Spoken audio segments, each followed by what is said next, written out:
Dumisa lang. Tapos, yung, ito yung 8th emperor, si Domitian.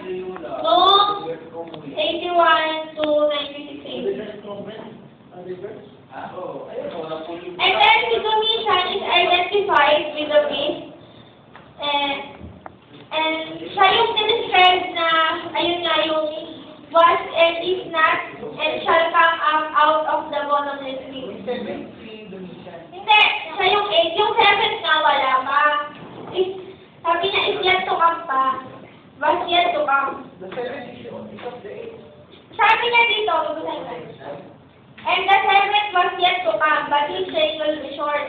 The comment that ano ba yung 8? Ayun, sabi niya, the 8th emperor is Domitian. He is identified with the beast. He is described in one of that was and is not and shall come out of the bottomless pit. Sabi niya, yung sa verse 11, and the beast which was and is not, the same also is the 8th, and is of the 7th, and goeth unto destruction. It was after the reign of the 8th emperor that pagan imperial Rome shifted to Papal Rome. So sabi na, after daw ng reign nung 8th emperor, yung pagan imperial Rome, naging ano na siya, Papal Rome.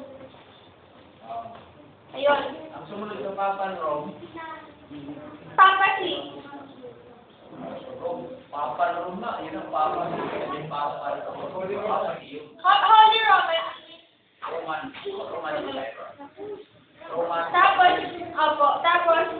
ayun, sabi niya nga, ang buong mundo ay, kumbaga sabi niya, maso-surprise sila doon sa, reappearance daw ng emperor na yun. Mag-reappear siya after niya mamatay. Kasi sabi niya doon, yung power ay ma-resurrect, sabi niya, in the form of papacy, yung power ng emperor na yun. Magsusulat ka pa, hindi na. Hindi na, last na to. Nakapatay. Tapos, sabi niya, yung mortal wound na banasuratan na yung emperor Rome. Sabi niya, ma-heal tayo, tapos meron na siyang yulong, yun na nga yung papacy. And then, yung Pope, siya yung parehas king and spiritual leader na mag-rule doon po sa Vatican. So, ayun lang. Ate, din na sa akin. Brother Francis, tapos na. Sige, JP, ikaw na. Ikaw lang si JP na. Ilan. So, tayo ka dyan, no? Tatlong balot na. Tapos, Sa akin, yun sa akin. anong pala na? Tapos, Yung sa akin nga po, yung sa eternal security. Pakibasa nga po sa sa John 5:39. Ano po? Pakibasa po, John 5:39.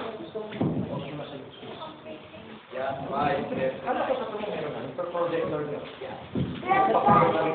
Pakibasa po. Yan. John 5:39. Okay. Try mo na, JP. Ha? 5:39. Sabi dito ay... Lapit tayo sa burger para sabi dito... Hindi ko na magpakita.